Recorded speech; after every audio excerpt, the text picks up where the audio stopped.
Hello everyone, प्रज्ञा empower studies में आपका स्वागत है। आज बेसिक मैथमेटिक्स में हम बोर्ड मास का रूल समझेंगे। तो स्टार्ट करते हैं। देखिए, जो भी हमारे पास इस तरह से क्वेश्चन होते हैं, इस तरह से अंकगणित होता है, तो जिसमें माइनस भी हो, एडिशन, डिवीज़न, मल्टीप्लिकेशन, एडिशन, सब तरह के ऑपरेशन हमको एक ही क्वेश्चन में परफॉर्म करने होते हैं। सब तरह के एडिशन, जोड़, घटाना, गुणा, भाग हमको एक ही सवाल में हल करना होता है। तो उसको हल करने का, उसको सॉल्व करने का एक सीक्वेंस होना चाहिए, पर्टिकुलर सीक्वेंस होना चाहिए, ताकि सभी लोग उसी सीक्वेंस में उस क्वेश्चन को सॉल्व करें। तो इसके लिए, इस तरह के लंबे लंबे क्वेश्चन के लिए, बड़े क्वेश्चन को सॉल्व करने के लिए हमारे पास एक रूल होता है जो हमको ये बताता है कि आपको किस सीक्वेंस में जोड़, घटाना, गुणा, भाग करते हुए इस तरह के क्वेश्चन को सॉल्व करना है। तो देखिए, इसमें जो सबसे पहले है ना बी, वो बी है ब्रैकेट के लिए। तो ब्रैकेट स्मॉल ब्रैकेट भी हो सकते हैं, इनको स्क्वायर ब्रैकेट बोलते हैं, या बड़े ब्रैकेट, बड़े कोष्ठक, है ना, या ऐसे मंजिला कोष्ठक, या आप कर्ली ब्रैकेट्स बोले। तो इन तरह के क्वेश्चंस ब्रैकेट्स भी आपको इन क्वेश्चन में मिलेंगे। जैसे यहाँ पर मैंने ये स्मॉल ब्रैकेट का यूज़ किया है ना, ये क्वेश्चन में हमने स्मॉल ब्रैकेट लिया। तो इस तरह के ये क्वेश्चन ब्रैकेट्स भी आपको मिलेंगे। तो आपको क्या करना होता है, हमेशा सीक्वेंस क्या होता है, अगर ये तीनों हैं तो इस तरह से मंजिला ब्रैकेट होगा, बिग ब्रैकेट मिलेगा आपको, उसके बाद ये बंद होगा और यहाँ कहीं आपको प्लस, मतलब सबसे छोटा ब्रैकेट अंदर, उसके बाहर बड़ा ब्रैकेट, और उसके बाद कर्ली ब्रैकेट, यानी स्मॉल ब्रैकेट के बाहर आपको बिग ब्रैकेट मिलेंगे, स्क्वायर ब्रैकेट्स, और बाद में आपको मिलेंगे मंजिला या ये कर्ली ब्रैकेट्स। ये इनका सीक्वेंस होते हैं। बट आपको सबसे पहले सॉल्व करना होता है ब्रैकेट, यानी ये क्वेश्चन, इसमें तो ब्रैकेट नहीं है, बट अगर इसमें हम देखें तो सबसे पहले इस पूरी टर्म को सॉल्व करने के लिए सबसे पहले हम देखेंगे ब्रैकेट। ब्रैकेट में जो लिखा होगा हम सबसे पहले उसको सॉल्व करेंगे। सेकेंड पे है ओ, इसको इंग्लिश में बोलते हैं ऑफ, हिंदी में आप बोलोगे का। अब आपको ये कहाँ मिलेगा, तो जैसे ये ब्रैकेट है ना, इसके बाहर, ये पीछे, आगे हमने कोई संख्या नहीं लिखी, बट कभी कभी जैसे हो सकता था ये ऐसा होता 5, 3 + 3 का स्क्वायर, ऐसा यहाँ पर 4 लिखा होता। तो जब ये ब्रैकेट के बाहर कोई संख्या ऐसी लिखी होती है, उसको ही कहते हैं ऑफ या का। तो इसका मतलब होता है कि ये 4 का, इस टर्म को सॉल्व करने के बाद जो आएगा उसमें आप ये इस 4 का गुणा करोगे। तो अल्टीमेटली ये जो ऑफ और का होता है ना, ये करना आपको यहाँ पर गुणा ही होता है, ठीक है। तो ये था का, जिसको आप ब्रैकेट के बाद सॉल्व करते हो। फिर आता है डी, डिवीज़न।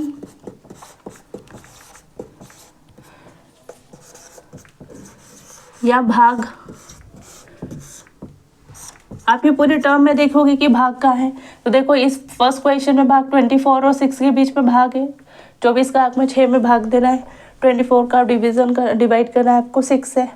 इस पूरी वाली टर्म में अगर आप देखोगे तो ये पूरे ब्रैकेट का डिवीज़न करना है आपको 4 से, पूरे ब्रैकेट को आपको डिवाइड करना है 4 से।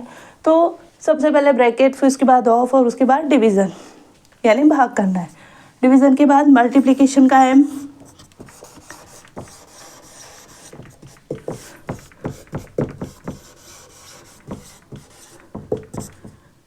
ये मल्टीप्लिकेशन।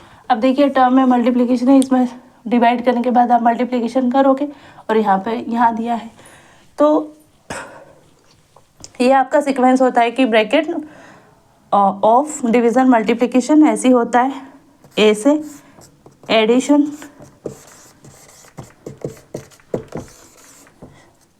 यानी जोड़ना। आप ये देखिए, यहाँ पे ये ब्रैकेट के साथ यहाँ पे जोड़ना है, इसमें ये लास्ट में आपको जोड़ना दिखा। तो मल्टीप्लिकेशन के बाद आप एडिशन करोगे, उसके बाद सब्ट्रैक्शन,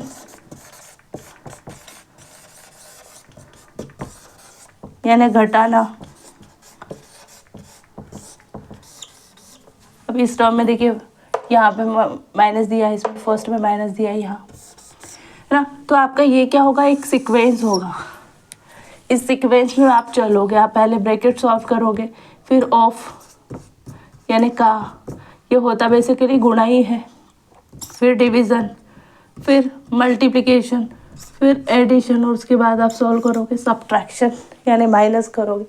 तो ये रूल आपको बस ये एक सीक्वेंस देता है जिसमें आपको अपने ये गणित को ये टर्म्स को सॉल्व करना होता है। ठीक है, तो अगर आपको इसका स्क्रीनशॉट लेना है तो आप ले लीजिए, फिर मैं इसको इरेज करती हूँ।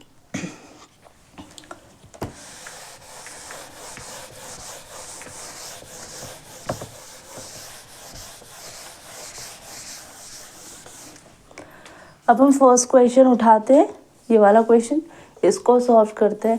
तो इसका फर्स्ट क्वेश्चन को मैं यहाँ सॉल्व करती हूँ। फर्स्ट का ये हल है, ये आंसर बोलो आप। ठीक है, इसको यहाँ सॉल्व करती हूँ मैं। तो देखिए इस वाली पूरी टर्म में सबसे पहले आपको क्या करना है, जैसे आप क्वेश्चन भी लिख सकते हो 17 24 6 मल्टीप्लाई बाय 4 प्लस 8। ठीक है, तो देखिए ये क्या है, सबसे पहले आपको करना है ब्रैकेट सॉल्व। ब्रैकेट हमारे क्वेश्चन में है ही नहीं तो ऑफ भी नहीं होगा, सीधी सी बात है ना। तो हमको क्या करना है डिवीज़न। तो डिवीज़न क्या है 24 और 6 के बीच में, तो 70 तो एज इट इज़ आएगा, माइनस 24 का 6 में भाग देंगे, 24 को 6 से डिवाइड कर देंगे तो हमारे पास आता है 4। आगे की टर्म हम वैसे की वैसे लिख देंगे क्योंकि अभी हम स्टेप बाय स्टेप करेंगे। अब डिवीज़न के बाद क्या आता है एडिशन, सॉरी डिवीज़न के बाद आता है मल्टीप्लिकेशन। मल्टीप्लिकेशन का है यहाँ 4 और 4 के बीच, तो 17 तो एज इट इज़, 16 प्लस 8। अब देखिए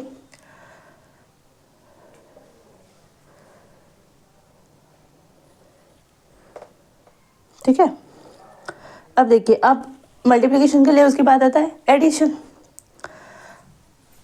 एडिशन का साइन तो इन दो के बीच है, बट ये तो माइनस का है ना। जो संख्या जोड़ सकते हैं हम उनको जोड़ते हैं, समान चिन्ह वाली संख्या जुड़ती है, असमान चिन्ह वाली घटती है। तो समान चिन्ह वाली कौन सी है, ये और ये, क्योंकि 17 के सामने कोई चिन्ह नहीं है मतलब वो प्लस का है। तो 17 और 8 कितने होते हैं 25, और 16 का था माइनस का। ठीक, क्योंकि इसके सामने कोई साइन नहीं है मतलब कि ये प्लस का है। समान चिन्ह वाली जुड़ेगी क्योंकि एडिशन हमको करना है, तो ये +8 और ये +17 ये ऐड होगा, 17 और +8 ये ऐड होगा तो 25, और ये 16 माइनस में। अब एडिशन के बाद क्या करते हैं हम, सब्ट्रैक्शन माइनस घटाना करेंगे। तो 25 में से 6 गए तो आते हैं 9, और यही आपका आंसर है।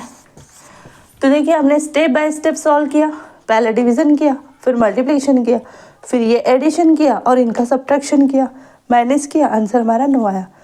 तो इस तरह से हमने सीक्वेंस में सॉल्व किया, और ये सीक्वेंस हमको कौन बताता है, ये बोर्डमास का रूल। आप ये हिंदी में भी इसको लिख सकते थे, इसको कोष्टक बोलते हैं, इसको का बोलते हैं, इसको भाग बोलते हैं। मैंने बताया ही था, ये गुणा, जोड़ और ये घटाना, बस इसको कोष्टक बोलते हैं जनरली। हम तो ब्रैकेट ही बोलने लगे।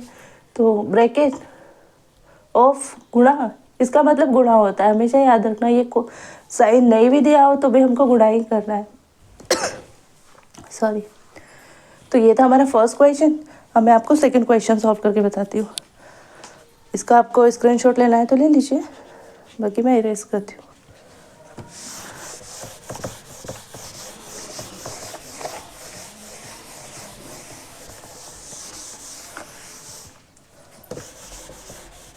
अब हम ये सेकंड क्वेश्चन को सॉल्व करते हैं। देखिए इस क्वेश्चन में सबसे पहले हम सॉल्व करेंगे ब्रैकेट, क्योंकि हमको ब्रैकेट दिया। तो ब्रैकेट क्या है, ये 3 + 3, और ब्रैकेट की पावर है 3, पर पहले तो हम ब्रैकेट सॉल्व करेंगे। तो इसका हल यहाँ पे इसको आंसर लिख दीजिए, एक ही बात है। तो 5 एज इट इज आएगा, प्लस 3 + 3 क्या हुआ 9, सॉरी 6, और इसकी पावर 3 बाकी 4 -10 × 3 5 एज इट इज़ आएगा। अब हमको ब्रैकेट ही सॉल्व करना है क्योंकि हमारे पास तो ब्रैकेट है, तो इस पावर को भी सॉल्व कर लेते हैं। वैसे हम यही सॉल्व कर सकते थे कि 6 की पावर 3 है तो 6 36 इंटू 6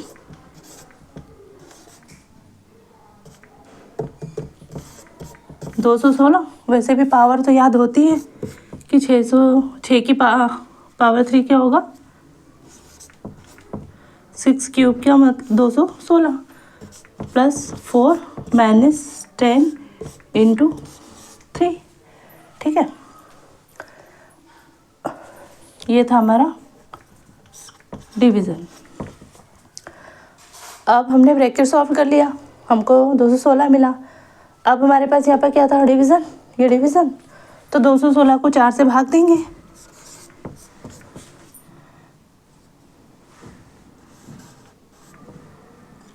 तो आप यहाँ पे भी देख सकते हैं 216 4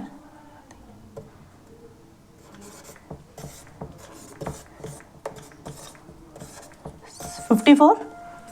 तो ये आंसर 54 आ गया। ये डिवाइड करने पर माइनस 10 इंटू 3। आप डायरेक्टली यहाँ भी कर सकते हैं, बट वो फ्रेशर लेवल पर स्टार्टिंग में जब हम सीखते हैं तो साइड में कर लेना चाहिए। 5 ये माइनस था, यहाँ से माइनस का साइन आ गया, ये सॉल्व कर लिया। माइनस 10 इंटू 3 ये प्लस 54। डिवीज़न के बाद हमको सॉल्व करना होता है मल्टीप्लिकेशन। हमारा मल्टीप्लिकेशन का है यहाँ, तो ये 54 के बाद माइनस 10 में 3 का मल्टीप्लाई करेंगे तो 30।